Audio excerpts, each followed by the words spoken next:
Баршаңызға сәлем. Бүгін бізде математика пәні 4-ші сынып 55-ші сабақ. Бүгінгі сабағымыздың тақырыбы 3 таңбалы санға бөлу алгоритмі. Бүгінгі сабақта сендер 3 таңбалы санға бөлуді үйренетін боласыңдар. Менің видео пайдалы болады деген ойдамын, сондықтан соңына дейін қараңдар. Жалпы 3 таңбалы санды қалай бөлеміз? 3918-ді 653-ке бөлеміз.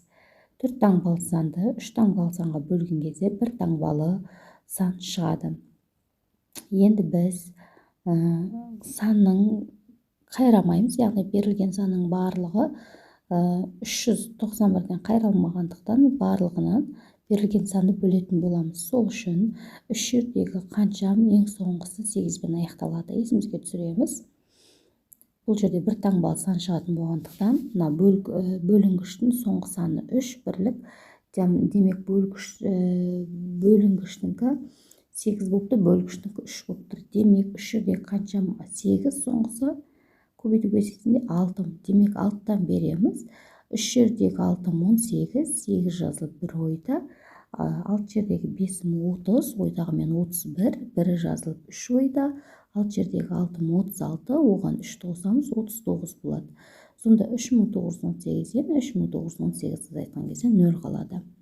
Ал енді біз 5 таңбалы санды 3 таңбалыға бөлген кезде 2 таңбалы сан шығады.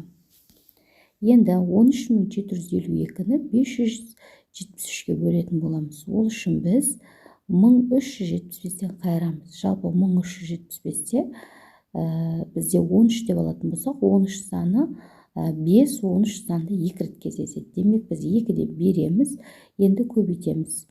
2-ні 3-ке көбейтеміз 6, 2-ні 7-ге көбейтеміз 14, 4 жазылып 1 ойда, 2 жердегі 5 10, ойдағымен 11. Демек 1375-те 1146-ны айтқан кезде 229 қалады. Енді 229 573-ке жетпегендіктен 2-ні түсіреміз. Ал енді біз 3 жердегі нешем көбейткен кезде 2 соңғысы 2-мен аяқталады. Есімізге түсіреміз. Демек біздегі 3 жердегі 4-ім 12, соңғысы 2-мен аяқталып тұр, 4-тен береміз. 4 жердегі 3-ім 12, 2 жазылып 1 ойда. 4 жердегі 7-ім 28, ойдағымен 29, 9 жазылып 2 ойда. 4 жердегі 5-ім 20, ойдағымен 22. Сонда 2292-ден 2292-ні айтқан кезде 0 қалады. Міне осылай есепті шығаратын боламыз. Келесі есепте осыған ұқсас. Бірінші біздегі бірінші есеп, бұл 4 таңбалы санды 3 таңбалыға бөлген кезде бізде 1 таңбалы сан шығады. Осыны есте сақтаймыз. Бұл жерде 4167-ні 463-ке бөлген кезде бізде 9 қалады. Өйткені 4 таңбалы санды 3 таңбалыға бөлген кезде. Ал егер 5 таңбалы санды 3 таңбалыға бөлген кезде 2 таңбалы сан шығады. Осының барлығын есте сақтаймыз. Мен есептің үлгісін барлығын жазып көрсеттім баған түрінде. Бірінші өздеріңіз шығарып алыңдар, содан кейін барып өздеріңнің есептерімен менің жазған есебімді салыстырыңдар. Міне мен есепті толық жазып көрсетіп қойдым. Өздерің есептерімен тексеріп отырыңдар. Түсінбеген жерлерінде видеоға қарасаңдар болады. Келесі өте оңай есеп, яғни теңдеуді шешу, күрделі теңдеу берілген, жай теңдеуге айналдырамыз. Біріншісі d бөлінген 524 тең 3570 бөлу 70 дейді. Бірінші біз белгілі амалда жай теңдеуге айналдырып аламыз. 3570-ті 70-ке бөлген кезде 51 қалады. Енді бізде d бөлу 524 тең 51 шығады. 51 санның жалпы бұл жерде кер амал орындалады. Өйткені үлкен сан ортасында кездесіп тұр теңдіктің, амал сақталмайды. 524-ті 51-ге көбейткен кезде 26724 шығады. Демек біздегі жасырылған сан 26724.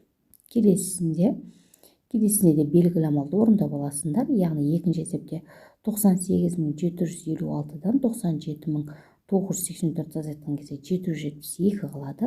Енді 772 теңдіктен кейін орналасқандықтан үлкен сан бөлуге кер амал орындалады. Ол яғни көбейту.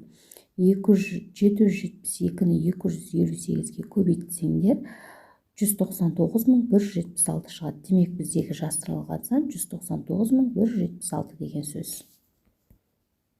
Келесі төртінші есеп.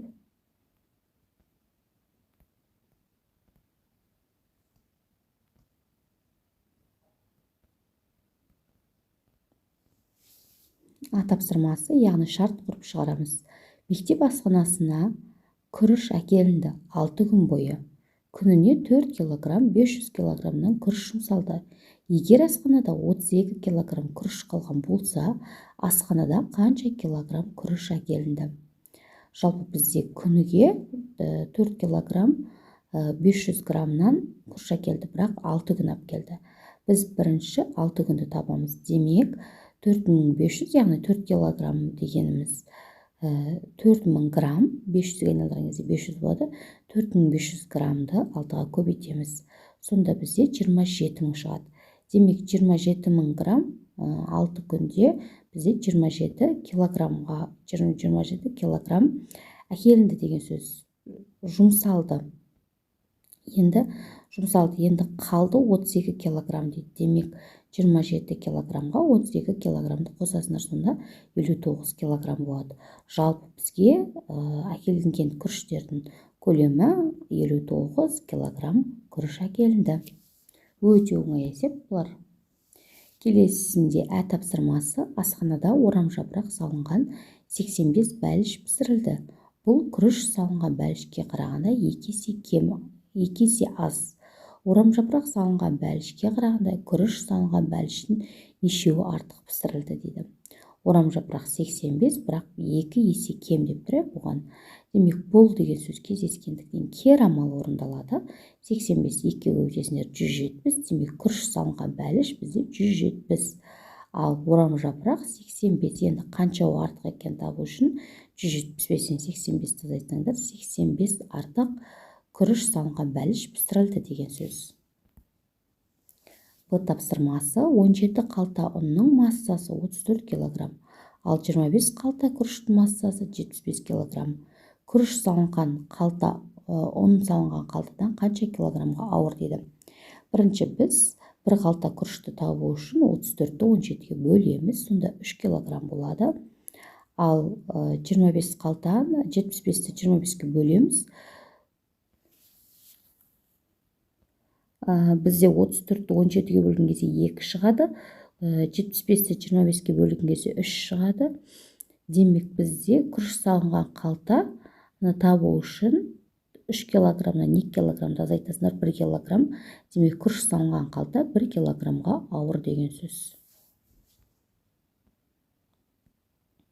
Келесі бізде 5-ші есеп. Бұл жерде ұқсас есеп, яғни ауданның периметрін табатын боламыз. Тапсырмасы, егер тіктөртбұрыш пішінді үстелдің ауданы 126 метр квадрат, ал ұзындығы 14 дециметр болса, ені қанша болады? Жалпы ауданын табу үшін аны в-ға көбейтеміз деген сөз. Енді бұл жерде ауданы берілген, енін табу үшін біз 126-ны 14-ге бөлеміз, сонда 9 болады. Біздегі тіктөртбұрыштың ені 9 дециметр, ұзындығы 14 дециметр деген сөз. Ал енді тапсырмасында осының периметрін тап дейді. Демек ұзындығы 14, ені 9, периметрін табу үшін 14-ке 9-ды қосамыз. 23, 23 2-ге көбейткен кезде 26 дециметр болады. Келесі 6-шы есеп. Аспан астындағы ашық музейге келушілер саны 3 күнде 11875 болды. 3 күнде жалпы 11875 адам келді. Бейсенбі күні келушілер саны сенбі күнге келгендерге қарағанда 3 есе кем болды, ал жұма күні 3875 адам келді. Осы 3 күннің әр күндегі келушілерінің санын табуымыз қажет. Бірінші біздегі жалпы 11875 адам 3 күнде, ал бізде жұма күні 3875 адам келді. Енді бейсенбі мен сенбіні табу үшін белгілі амалдарды орындап аламыз. 11875-тен 3875-ті азайтқан кезде 8000 қалады. Демек бізде 2 күнде 8000 адам келді деп тұр. Бірақ бізде артық деп тұр ғой. Жалпы 3 есе артық. 3 есе артық, тағы да бір күнді қос деп тұр. Белгісіз күнге 3-ті көбейткен кезде бізде 8000 шығып тұр. Демек бізде 3 күн тағы да 4-ке бөліп аламыз, 2000 болады. Енді біз 8000-нан 2000-ді азайтқан кезде 6000 болады. Демек бізде бірінші күні 2000 адам келді, екінші күні 6000, үшінші күні 11000, үшінші күні 3876 адам келді деген деп шығарсақ болады. 7-ші есепте тапсырманы орында, бұл жерде ауызша орындасақ та болады. Тіктөрт бұрышты, яғни бірінші сұрақты тік бұрышы бар екі бұрышқа бұрыш болуға бола ма дейді. Бұл жерде тік бұрышты екі бұрыш шығара алмаймыз, тек қана бір бұрыш шыға алады. Ал екіншісіне тік бұрышы жоқ екі бұрышқа бөлуге бола ма дейді. Негізі екі бұрышқа ортасына бөлуге болады. Келесі теңдеу, күрделі теңдеу, жай теңдеуге айналдырамыз. Ол үшін белгілі амалды орындап аламыз. Бірінші теңдеуде 46865-ті 721-ге бөліп аламыз. Сонда бізде 65 қалады. Енді бізде жай теңдеуге айналды. X бөлінген 792 тең 65. Демек, үлкен сан теңдіктің ортасына орналасқандықтан кері амалы орындалады. 792-ні 65-ке көбейтіп аламыз. Сонда 51480 шығады. Демек, біздегі бірінші теңдеудегі жасырылған сан 51480 деген сөз. Келесі теңдеуде жай теңдеуге айналдырып аласың. Бірінші жақшаға тиіспейміз. Жақшаның сыртындағы сандарды орындап аламыз. 81224-ті 568-ге бөлесіңдер, себебі үлкен сан теңдіктен кейін тұр. Бізде бөлген кезде 143 шығады. Енді біз 4760-ға 143-ті қосқан кезде 4903 шығады. Демек, біздегі жасырылған сан 4903, одан 4760-ты азайтамыз. Одан шыққан санға біз 568-ті қосамыз. Сонда мәні 81224 шығады. Бүгінгі сабағымыз осымен аяқталды. Келесі сабақта кездескенше сау болыңдар.